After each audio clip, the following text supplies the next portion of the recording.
Hi everyone, Anthony Morganti here. Some of you may remember that last week I took this blurry iPhone photo of my grandson into Topaz Labs, Photo AI, and used a new tool in Photo AI called Super Focus to remove the motion blur. This is what we ended up with. There are, though, a few things you should know about Super Focus in Photo AI. First of all, it's still in beta. I'm sure by the time it is officially released, it will be improved. The second thing you should know is that it's very taxing on your computer's hardware.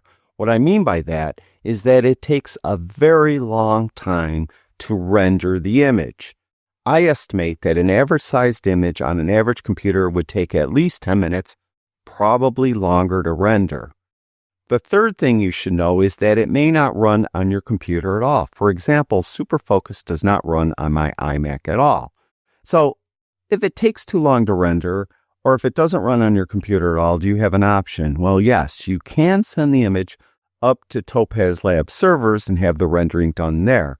It's a lot faster, but it isn't free. You have to buy something called cloud credits to render anything on Topaz Lab servers. So if you don't own Photo AI and you don't want to buy it, or if you own Photo AI and you don't want to pay Topaz Labs to have an image rendered on their servers, do you have an option? Well, yes, you can sharpen an image such as this in Photoshop. And in today's video, I'm going to show you how to do it. Now, I want to say at the top that it probably doesn't do as good a job as Photo AI. With that said, I don't like the results of Photo AI either. It doesn't really look realistic to me. For example, here is an image I took later of my grandson, and this is what he actually looks like. And then you can see that this looks kind of more porcelain doll looking than what he actually does look like. But with that said, maybe you have a blurry image of, a relative or a loved one who's passed and you just want to try to restore it best you can, or you have a one-of-a-kind image and it's blurry and you want to sharpen it. Well, here's what you could do in Photoshop to make it sharper. So you take the image in Photoshop. By the way, I'm using the current version of Photoshop, Photoshop 2025. I am not using the beta version of Photoshop. So you could do this in regular old Photoshop. So what we're going to do is we're going to go up to Filter, and we're going to go to Neural Filters. And we're going to use a neural filter that you may not think could be used on an image such as this. That is photo restoration.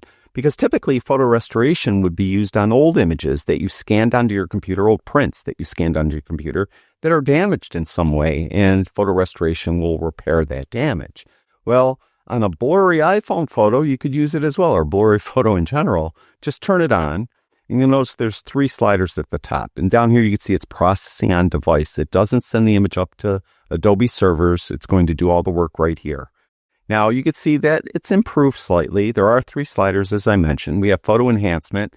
This slider will affect the tone and color in your image, and I just leave it at its default place.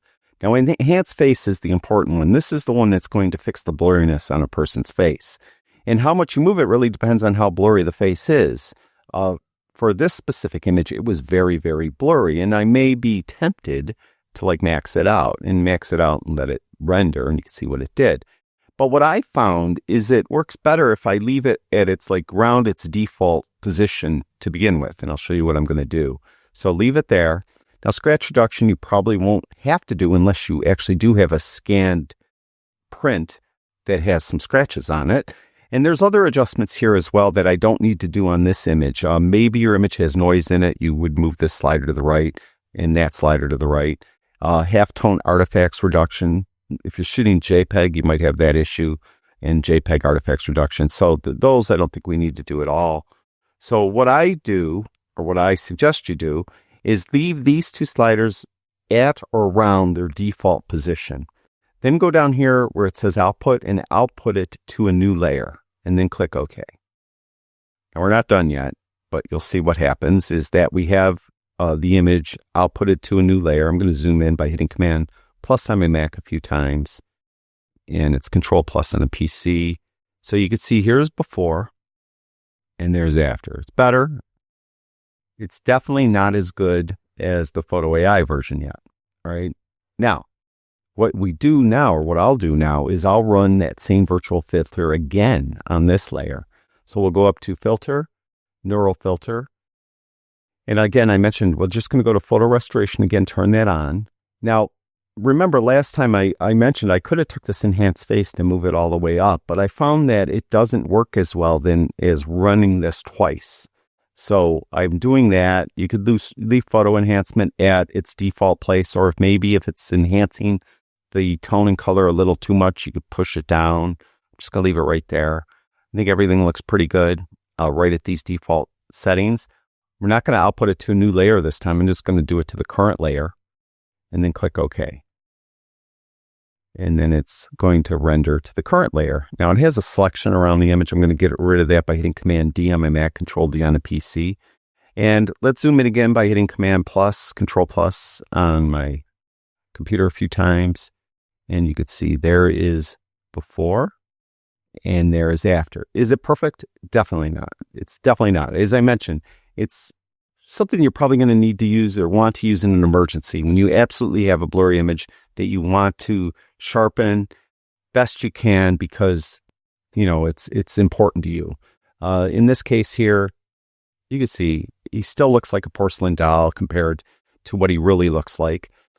Compared to the Photo AI version, in my opinion, is better, but it has issues too. What I'm going to do, though, so I can compare everything more easily, is I have the Move tool. Hit the V key on your keyboard to get the Move tool. We're going to click right on this image. I'm going to drag it up to the tab that has the Photoshop improvement image. I'm going to hold the Shift key down and let go of the left mouse button, and now it drops it right on top of the other images. So at the top, I have the Photo AI image, and directly below that, I have the Photoshop version of the image. So I'm going to zoom in by hitting again Command plus a few times, Control plus on the PC. We'll zoom down, or we'll scroll down, I should say. And this, again, is the Photo AI version. Now, it looks, like I mentioned, it kind of doesn't look like him. It's like a porcelain doll. If I go to an image that I took later in the sequence when I was taking photos of him and zoom in, you can see this is, you know, his real eyes, what he really looks like. And then when we go back here, you can see it's different. It just looks different. But with that said, you can see there's actually some kind of noise in here as well. All right. So that is the Photo AI version. Here's the Photoshop version. Definitely not as sharp, but it is better than the actual image out of my camera, out of my phone. There's the Photoshop version. There's the Photo AI version. One thing about the Photo AI version is that it really has a hard time when there's drawings or lettering in an image. It will garble the letters or garble the drawings. If I go back to the original blurry image, you could see that his little outfit here is of Christmas trees. And you can see that this is a Christmas tree over here. There's Christmas tree here. There's Christmas trees throughout his outfit, as you could see. And if I go and turn on the Photo AI version, you could see that it left some of the Christmas trees or improved those, but the other ones, it has this kind of weird kind of squiggly drawing. It almost looks like some type of Asian script or something. It doesn't look right, but that's what it will do all the time. And then if we go back to the Photoshop version, you can see it didn't really sharpen that at all. It just did his face. So there are limitations. There are differences. Take it for what it's worth. And again, I would only say most people would want to do this if you have an image that's like irreplaceable and you really need it to be sharper for whatever reason. Then you could try doing this in Photoshop. And the main thing is be reluctant to move that face enhance slider all the way to the right. Try to do it in pieces as I did. I did this twice, and it seems to work better that way. All right. There's the original Photo AI image. Again, probably better. You can see how it sharpened the tree in the background and everything. This one doesn't. So that's it. That's how to sharpen a really blurry image in Photoshop. And by the way, I should add real quick. When I was experimenting with this, I went up to Filter, and afterwards I tried using some of the sharpen tools here, and none of them worked at all. None of them. You could try it on your image. I mean, every image is different, run the virtual filter first, then try the sharpen, then maybe try sharpening it first, then run the virtual filter, see what happens. But in this case, I found the best result was just using the virtual filter, and there's actually the actual result.